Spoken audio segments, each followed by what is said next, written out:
Hey guys, welcome back out to the channel. Kyle here. I tell you what, we've been in like single digits for the past 2 to 3 weeks, actually more than that. And so I have zero motivation to get out in the garage and lay on my back and do sheet metal work on the Plymouth. So today I am tackling something I've sort of shelved for a little while from the countertop here in my kitchen, where it's a lot warmer than it is out there. Anyways, what we're going to be working on today is a shifter. You know, regardless of what sort of performance work you've done on your car, it could be a low horsepower deal, you know, looks, regardless of how nice it is, there are one of the most overlooked performance things that you can do to make your ride feel, just from the seat of the pants driving, make better, is by using a good quality one of these. Now that's, of course, assuming that all the rest of the components to the shifter and the transmission and all that stuff are working right, like having good bushings, good shifting couplers, and synchros in your transmission. But like I said, a good tight shifter and a good shift pattern really makes a huge difference in how it feels going down the road. Now, this is a Volkswagen application, but all that applies to anything, really. This is a Scat Drag-Fast Shifter. It's one of my favorites.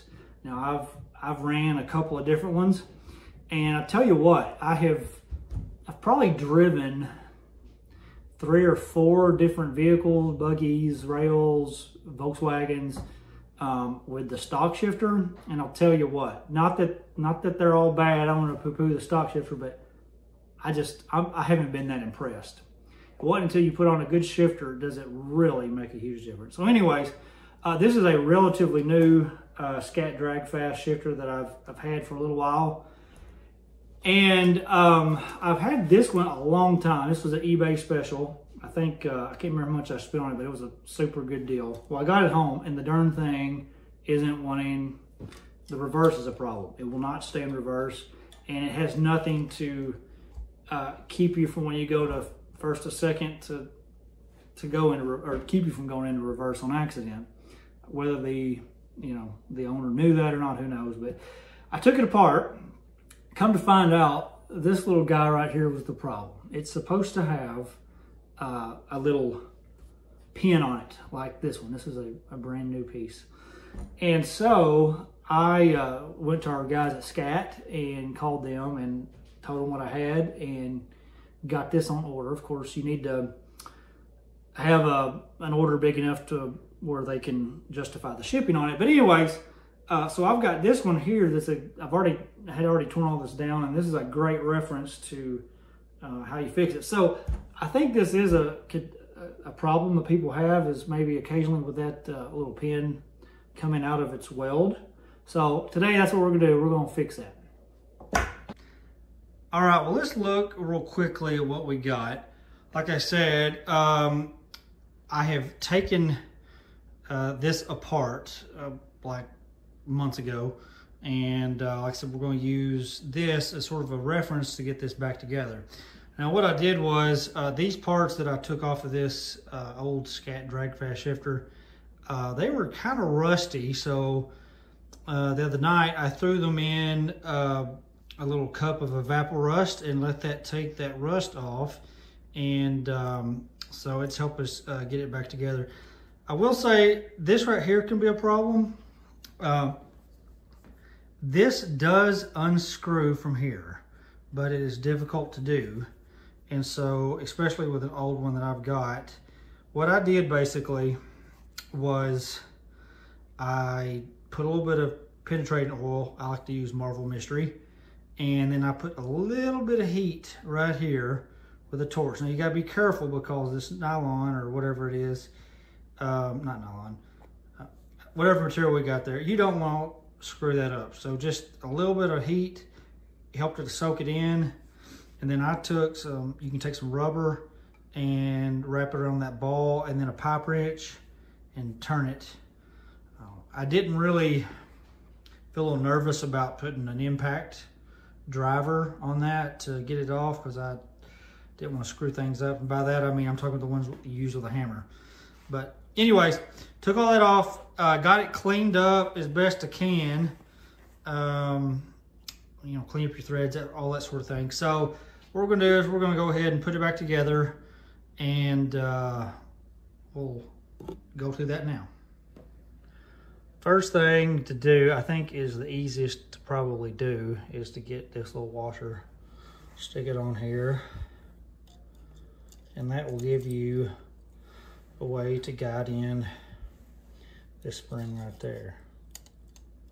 Okay, and the next step, we get this little tiny spring, stick it up in there like so, and it's going to want to catch on your spring, so you got to do what you can to make sure that works out. This little guy right here, now it looked to me like it was a pressed fit, that or it's just had 20 years or 30 years worth of, you know, corrosion. But anyways, I heated that up and did the whole penetrating oil thing and tapped it out on the vise, and that come loose, and I cleaned that up. But essentially, like I said, we can look over here. This guy goes on the bottom, this guy goes on the top. And I think it's probably easy if you get your bracket, our new one here, and feed it up this way. Now, I don't know. I've slept many times since we've done this. Oh, see. So I can't even remember how I took the thing apart. There we go. I just get this thing in line and get this part started right here. Just like that. And that sort of seats that spring in place. Okay. Then you ought to be able to stick it right in there. And then go it that way. All right, I don't think I'm missing anything. Okay. Came with a little lock nut. So that will need to go on the end. We'll go ahead and push this guy right here up just enough where I can get it on the threads. This little nut, at least on mine, is a 5/16. So you'll need a 5/16 inch wrench to get that on there. And let's see here. Let me make sure it's guided up that way. 5/16 inch, there it is. I got it sitting over here somewhere. Make sure we're putting it on the right way. Now, I'm sure there'll have to be some adjustment, but this one, I mean, just for the sake of getting it close, I'm gonna go that far with it, and then if we gotta adjust it some more, we gotta adjust it. Whoop. Wrong side.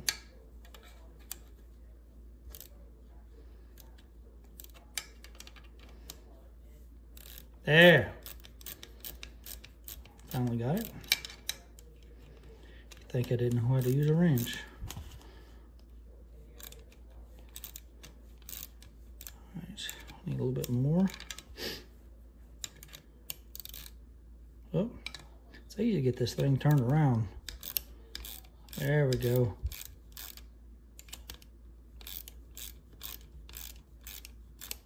That looks pretty close to what the other one is.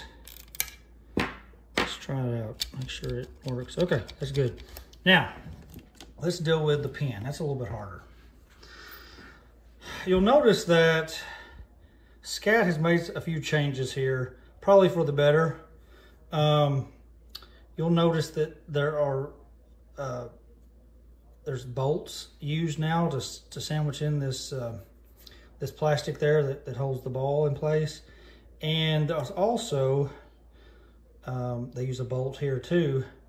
Well, on my old shifter, the way they used to do it is with rivets. Now those are currently still working fine, so I'm just gonna leave them alone, but that'd be something maybe to, if we wanted to upgrade in the future, if it starts getting loose, that'd be a good way to do it. Well, and this pin here is essentially what this goes to. So it's got this little whatever fitting you call that. We'll go ahead and remove that and get it stuck on. There's probably a right and wrong way to do these, but I use this tool here to sort of separate that a little bit, and it gets it popped out enough to the point that I can use some sort of plier to pull it off, or at least in theory. Let's see if it works. It's hard to work whenever I've got the camera in front of me. Okay, here she's coming off. Yeah, there we go. Now, I think it makes sense probably to put the ball end on the bottom, so that's what we're going to do. I'm going to do my best. I don't know if you can see this. The way the camera's in the way makes it a little tough to guide it in and for me to see what I'm doing. Oh, there we go. She's in. Voila. Now if I can find my other piece. There we go. I think if I can just guide this baby right on here, we should be safe.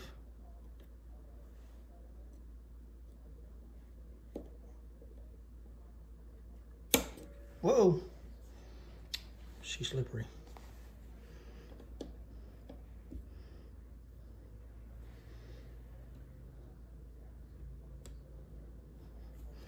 Okay, I'm gonna hold it with my finger from one side and do this one. I think, there we go. It's on there. Really, I don't guess there's much more to it other than putting this baby on.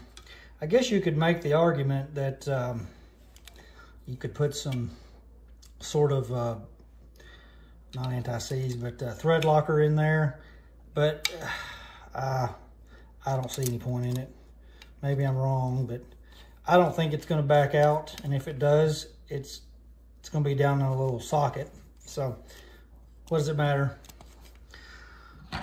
Take our little flat head. Get that in there good and tight. All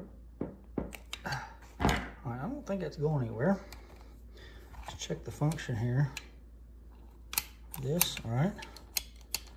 So that little pin, I don't know if you can see it, it rides right in there on this little plate. And so reverse lockout mechanism has to essentially overcome that when you pull the lever. So I guess the way to test this out would be to stick it in what we would consider neutral. Pull her up, all right, and then back. And it looks like it, yeah. Looks like it stays in place. Okay, well, that's what we want. We want to make sure that as it rides on there, when you go from first to second, you don't accidentally hit reverse. So I think that works. I think next was probably just need to go ahead before we put the boot back on. Dab us some grease on here. And probably spray this down with some WD-40 or some sort of something to kind of conserve and keep it from rusting out again. I guess really any grease would work, but I personally like to use marine grease on a lot of stuff. I'm just going to stick that in there. That way it can get all down in these moving parts as best I can. And I'm probably not going to be able to adequately show you guys that, but you get the point. Anything that will make this all move better is going to help.